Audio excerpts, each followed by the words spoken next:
Over the last several decades, your media has been slowly corrupted to be used against you. By feeding your mind a constant stream of damaging ideas, your view of reality has been warped to fit into a sinister agenda. If you listen to that tape 100 times, you may notice a difference in how you feel. If you listen to the tape 1,000 times, you will be transformed. And if you listen to the tape 1,000,000 times, you will become more than human.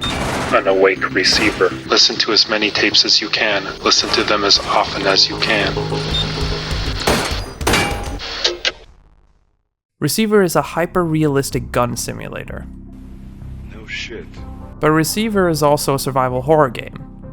No, really, it is. This is a game in which you carefully walk around a dimly lit, deserted compound, dodging machine gun turrets and taser-armed drones, while listening to the insane ramblings of a madman, questioning where you are, who you are, what's real, what isn't real, and why you have no arms. Oh man! Oh god! Oh man!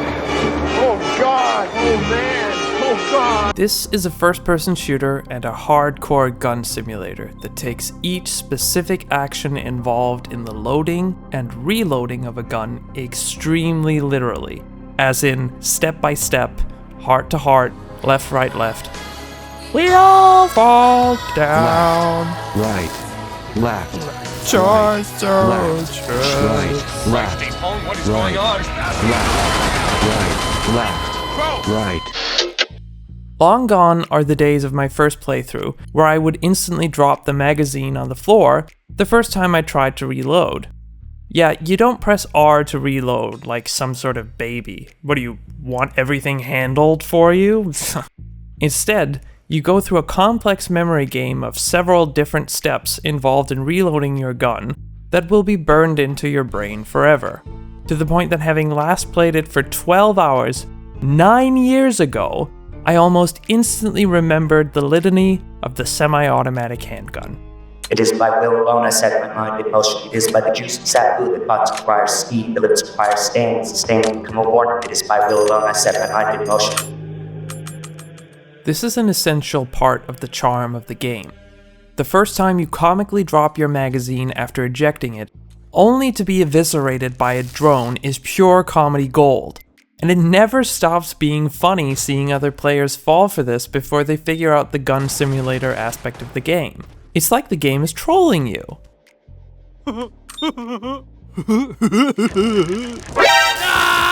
Receiver was developed as part of a 7-day FPS development challenge. And while I would say that the minimalistic style lends itself well to that idea, it still feels much more impressive than what you would assume to be possible in just a week of development. Obviously, the build that was sold on Steam had a significant amount of rework done to it, but the base idea and mechanics were already there from the beginning. The major difference is the inclusion of every other weapon besides the M1911. What's funny is that you don't get to choose the difficulty, but there are some aspects of the randomly generated nature of the map which impacts how hard of a time you will have on any given run of the game. Every weapon is loaded out in a different state, sometimes unloaded, sometimes with the safety on, and with random amounts of ammunition.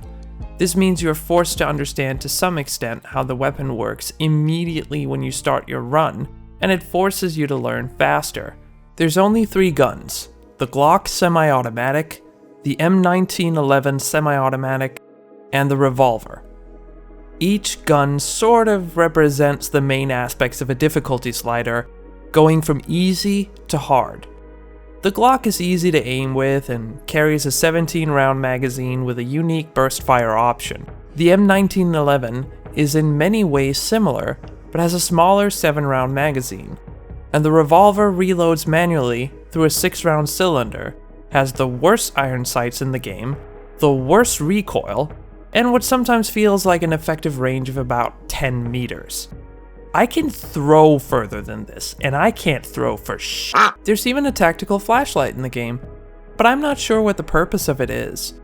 I was always able to tell the outline of every room, and all the enemies and items have glowing lights on them. So, if anything, the flashlight actually makes it harder to see, as it blocks out the visible sensors that give you an idea which direction an enemy is facing.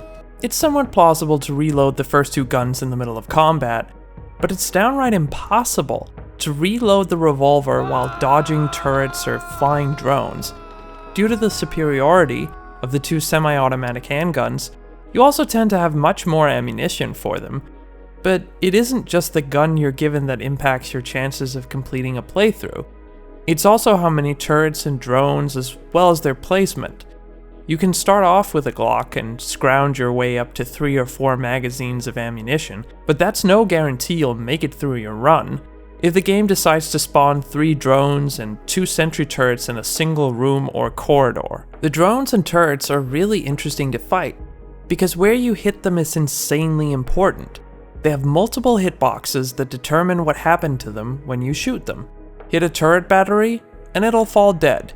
Hit its ammo compartment, and it won't be able to chamber a new round, but this still means it can fire the one round that is chambered right at you, killing you instantly. Hit its sensor, and it'll rotate forever, never being able to detect your presence. It's much the same for the flying drones, and you can immobilize them by hitting the propeller, but still leave them able to sting you to death if you get too close. You die so fast in this game, it's crazy. One misstep, one momentary slow reaction, and you are dead in an instant.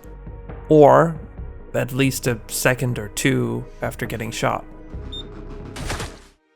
Did I just get shot? What do you do when you get shot? Oh yeah, I guess I'll fall over. This is where my view of this experience as a survival horror game comes in. It might not have a horror aesthetic or story, there are no monsters, but you will be your pants just as hard when you round a corner and get tased to death by a flying drone. And the resource management in all its simplicity can be downright unfair. Receiver is just really hard, man. The difficulty is nothing short of ruthless. I still to this day have not completed it. I know. Take away my gamer cred. I give up. It's essentially a roguelike, but nothing carries over from run to run, except for your paranoia. Must keep my distance. I must not fear. Fear's the mind killer. Fear's the little death that brings with it total obliteration. I will face my fear. I will permit— Stop! I'm not joking when I say that you will die a lot in this game, because the deck is truly stacked against you. I hit record every time I started a playthrough, and stopped it when I died, and no video recording has ever exceeded 20 minutes in length. I only ever made it as far as 3 tapes while recording footage for this video. I literally ran out of ammo on one run. Then I died, hit stop on the recording, and then immediately started in front of an enemy before I could make it to hit record again. Then I hit record, ran around screaming like an idiot because the safety was switched on my gun, and I couldn't remember how to switch it off. The game hated me so much that it wanted to kill me unfairly before I even had a chance to record how cruel it was being. This is like bullying. This is a game in which you are never ready. You are never prepared. You are always up against insurmountable opposition, and you quite simply don't stand a chance. I mean, look at this doomed 1-minute run where I start off with a revolver with only 4 bullets. This game is not about being fair. The fun comes from the organic, oh god, oh god, oh god situations that occur, and the nerve-wracking sensation of enemy drones getting closer and closer as you hear the taser activating and you almost feel your ass getting shocked.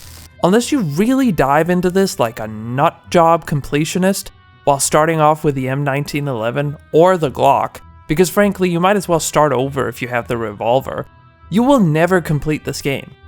At its core, Receiver is still just designed as part of a 7-day first-person shooter challenge. It's not built with fairness in mind, but to test a series of systems and how they impact the player's immersion and enjoyment. Receiver is a game that's all about paranoia. Scattered across the map are 11 different cassette tapes that tell you the truth about what's going on in the world. And you don't just listen to these tapes. You absorb them into your consciousness. The tapes describe a technology called Mindtech, how an antagonistic entity called the Threat has applied it within the global media to weaken the human population, and that it now has unleashed a catastrophic event called the Mindkill. Further, They detail various planes of existence, explain firearm operation, and instructs the player to listen to a clear tape in order to become awake. One tape contains only background hum and static. I'm guessing this is the clear tape. I've listened to it a bunch of times, but I don't really feel any different at all. I mean, I'm just fusing with the machine as normal. This is all normal. It makes perfect sense. They're coming to Get us. Quick. There's one now. The name receiver is actually pretty clever, as it's a reference to a wireless receiver. A receiver as in a recipient of information, and also the frame on a handgun, otherwise known as a receiver. It cleverly plays with the idea of the player as nothing but a loaded gun, a tool to be primed and used for a purpose. And this goes hand in hand with the theme of the game. While the tapes present a world in which humanity is supposedly being manipulated, the key to defeating that manipulation is a complete brainwashing and manipulation of the player.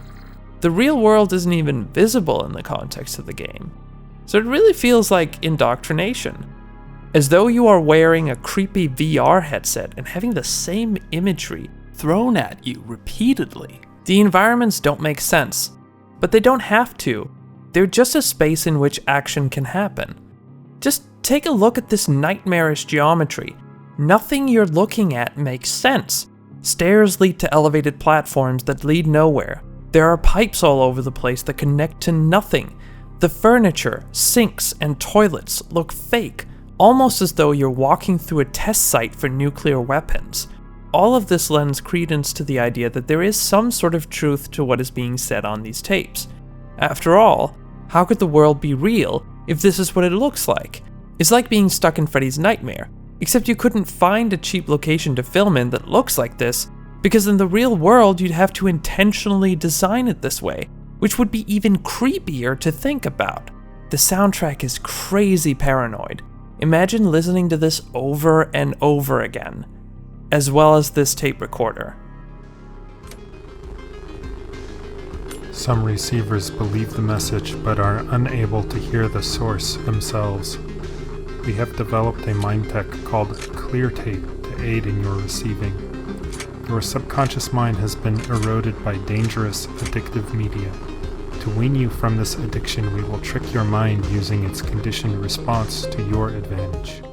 The soundtrack in the game perfectly illustrates this brainwashing. It is repetitive, but it is also hypnotic. It draws you into a maddening spiral of intrigue and paranoia. It also stops in a really cool way when you get shot, and starts all over again when you respawn.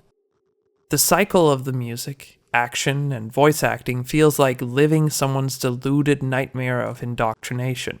This is the kind of thing you would imagine an isolationist red-pilled incel listening to, or it's the cinematic inner voices of a traumatized paranoid schizophrenic.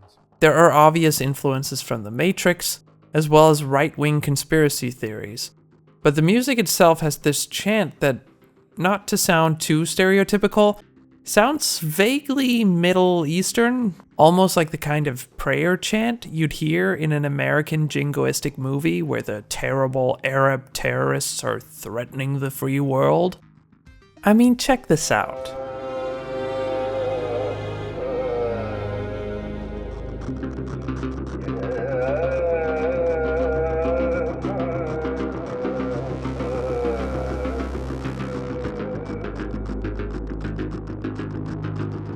So that's enough of me gushing about this game.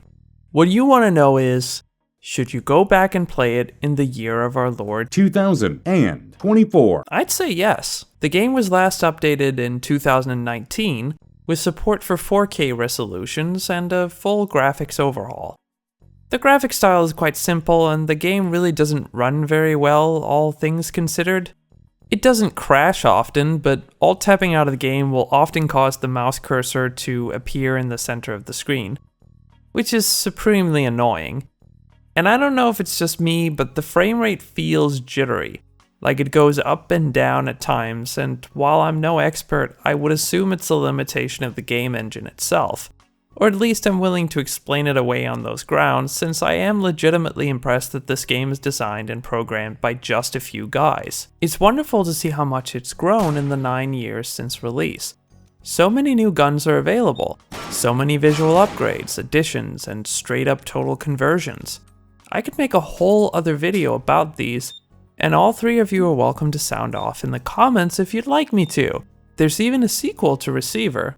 Maybe I'll cover it one day. But for now, I think I'll head back inside, lock my front door, shut the curtains, log on to Reddit, and prepare to defend my rights. I've got a couple of buddies. We've rented this strange facility where we can practice our urban combat skills. They're not gonna come for me. They're not gonna get my guns. They're not gonna take away my freedom. Long live the new flesh.